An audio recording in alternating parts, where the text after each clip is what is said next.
Hello दोस्तों, मैं Sanjay Kumar SIP ज्ञान के एक नई वीडियो में आपका स्वागत है। दोस्तों, आज का सेशन बहुत इंपॉर्टेंट है उन लोगों के लिए जो म्यूचुअल फंड में इन्वेस्टमेंट करते हैं। आप अपने कीमती समय में से 10 से 15 मिनट का टाइम निकालिए और इन चीज़ों को ध्यान से देखिएगा। अगर आप इन चीज़ों को नहीं देखते हो दोस्तों, तो आप म्यूचुअल फंड में अपने रिटर्न को कम कर रहे हो। आप अगर इन चीज़ों को फॉलो करते हो तो म्यूचुअल फंड में अपने रिटर्न को 1 से 2% का इंक्रीज कर सकते हो। और अगर आप बिगिनर हो तो इन चीज़ों को ध्यान से देखिएगा दोस्तों, क्योंकि ये म्यूचुअल फंड सेलेक्ट करने में आपको, म्यूचुअल फंड बाय करने में आपको बहुत हेल्प करने वाली है। तो वीडियो को बिल्कुल भी स्किप मत कीजिएगा और ध्यान से देखिएगा। आज की ये सेशन बहुत इंपॉर्टेंट होने वाला है जो म्यूचुअल फंड में इन्वेस्टमेंट कर रहे हैं, ठीक है ना।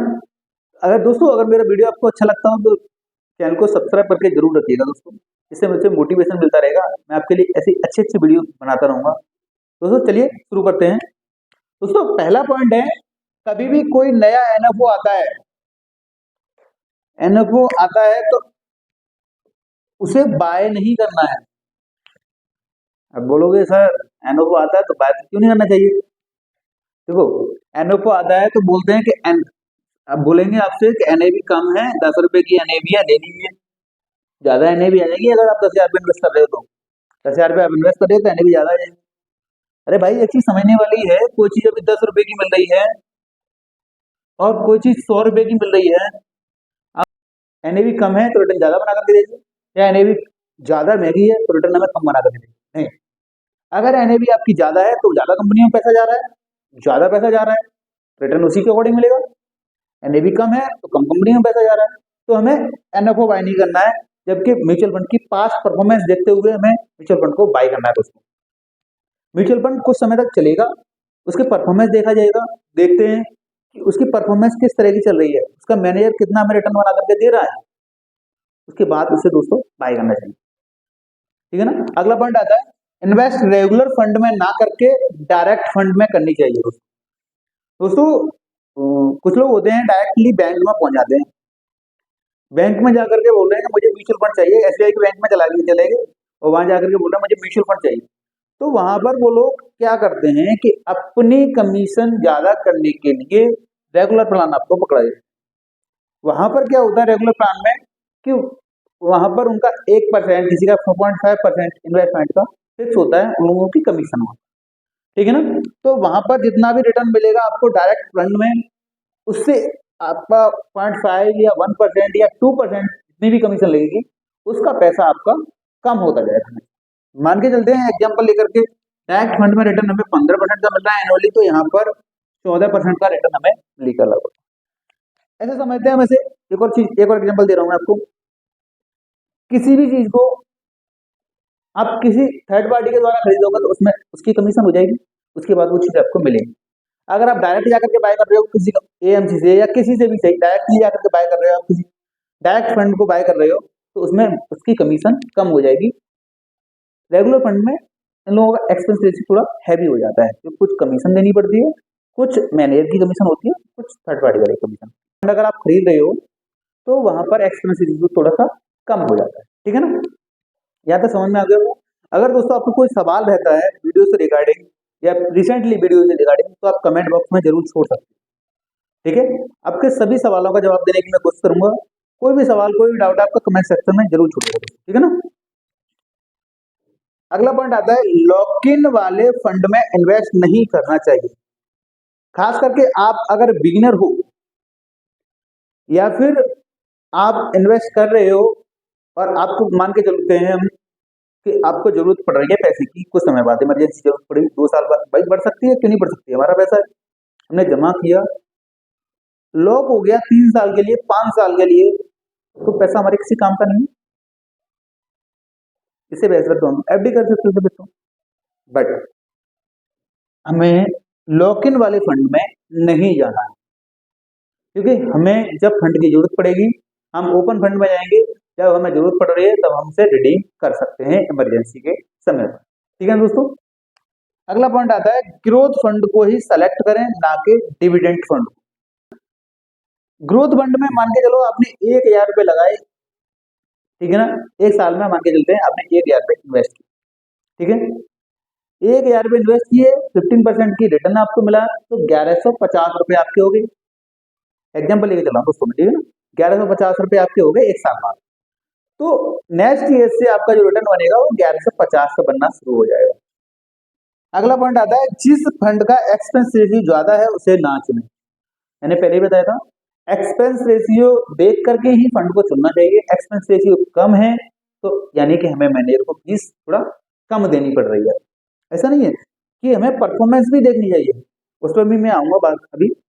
हमें एक्सपेंस देखने चाहिए, अगर एक्सपेंस रेशियो हम उसे कम दे रहे हैं तो हमारा उसमें रिटर्न ज्यादा बनता रहेगा। ठीक है दोस्तों, मान के चलो हमें 50 रुपये कमा रहे हैं, किसी को 10 रुपये कमीशन देनी है, तो हमारे पास 40 बचे। अगर हम उसे 5 रुपये कमीशन देंगे हमारे पास कितने बचेंगे? 45। यानी कि अगर हम एक्सपेंस रेशियो कम सेलेक्ट करेंगे तो हमें उसे कम फीस देनी पड़ेगी मैनेजर को। ठीक है ना। अगला पॉइंट आता है, अगर आप लंबे समय तक इन्वेस्ट करना चाह रहे हो तो डेब्ट फंड, लिक्विड फंड में इन्वेस्ट न करके इक्विटी फंड में इन्वेस्ट करना चाहिए। दोस्तों, आपकी प्लानिंग म्यूचुअल फंड में इन्वेस्ट करने की 10 साल, 15 साल, 20 साल या मान के चलते 5 साल से ज्यादा है आपकी प्लानिंग, ठीक है ना, तो आपको डेब्ट फंड से बचना चाहिए, क्योंकि तो वहां पर रिटर्न 6 से 7% तक ही रहता है, मैक्सिमम 8% तक जा सकता है। ठीक है ना। तो आपको इक्विटी वाले फंड में आना चाहिए, थोड़ा सा रिस्क लेना चाहिए। इक्विटी वाले फंड में आकर के वहां पर जो रिटर्न बनेगा आपका 15 से 20% तक रिटर्न बनेगा पर ईयर वाइज। दोस्तों, अगर हम पास्ट परफॉर्मेंस इक्विटी फंड की रिटर्न निकाल के देखें तो कुछ फंड स्मॉल कैटेगरी में ऐसे रहते हैं जिन्होंने 7 से 8 गुना पैसा बनाया पिछले 10 साल में। पिछले 10 साल का मैं क्राइटेरिया लेकर चल रहा हूँ। पिछले 10 साल में स्मॉल कैटेगरी में आप जाकर के किसी भी ग्रो ऐप में कि कहीं भी म्यूचुअल फंड का परफॉर्मेंस देख सकते हैं। पिछले 10 साल में 1 लाख का 8 लाख बनाया है, स्मॉल कैप में लगभग अच्छा परफॉर्मेंस दे रहे हैं, तो 8 लाख, 7 लाख, 9 लाख, किसी ने 11 लाख भी बनाया है। ठीक है ना। तो 7 से 8 गुना पैसा दिया स्मॉल कैप ने। मिड कैप में आ जाते हो तो मिड कैप में 6 से 7 गुना पैसा बनाया है, और लार्ज कैप में आ जाते हो तो लार्ज कैप में लगभग 4 से 5 गुना पैसा बना करके दिया है पिछले 10 साल में इक्विटी फंड में। ठीक है। डेब्ट फंड की बात में आते हैं तो डेब्ट फंड में पिछले 10 साल में 2 से 2.5 गुना पैसा ही बना करके उन्होंने दिया है। तो हमें इक्विटी फंड को सिलेक्ट करना है अगर लॉन्ग टर्म के लिए इन्वेस्टमेंट हम कर रहे हैं तो। लॉन्ग टर्म के लिए इन्वेस्टमेंट अगर हम कर रहे हैं तो हमें इक्विटी फंड को ही सिलेक्ट करना है। तो ठीक है ना। अगला फंड आता है, अलग अलग म्यूचुअल फंड को चुनते समय उनकी होल्डिंग को भी देखना चाहिए कि सेम होल्डिंग तो नहीं है। मान के चलते हैं आपने 4 से 5 फंड चूज किए, उसमें से 2 या 3 लार्ज कैटेगरी के हैं, एक कैटेगरी के मान ले स्मॉल कैटेगरी के, लार्ज कैटेगरी के हैं, तो हमें ये चेक करना चाहिए कि कोई फंड ऐसा तो नहीं है उसमें कि same to same 70-80% holding same हो। यानी सीधी सीधी भाषा में बात करूं तो आपको सेम होल्डिंग चुनने से कोई फायदा नहीं होने वाला है। तो दोस्तों, हमें ऐसे फंड चुनने चाहिए जिसमें होल्डिंग अलग अलग कंपनियों में हो, जिससे कि हमें डाइवर्सिफिकेशन करने में आसानी हो। समझ रहे ना। साधारण भाषा में मैं बोलूँ तो जब मार्केट गिरता है तो सारी कंपनियां नहीं गिरेगी। अगर सेम कंपनी एक फंड में है तो एक फंड गिरा, मान के चलते हैं एक फंड में कुछ कंपनियां हैं, वो फंड माइनस में जा सकता है लेकिन दूसरा फंड थोड़ा सा सही रह सकता है। अगर सेम कंपनी आपने चुन ली तो नीचे गिर रहे हैं तो नीचे गिर रहा है, ऊपर जा रहा है तो ऊपर जा रहा है, वहां पर डाइवर्सिफिकेशन नहीं मिल सकता। तो अच्छा डाइवर्सिफिकेशन लेने के लिए आपको उसकी होल्डिंग अवश्य चेक करनी चाहिए कि 70 to 80% उसकी होल्डिंग कहीं सेम तो नहीं। ठीक है दोस्तों।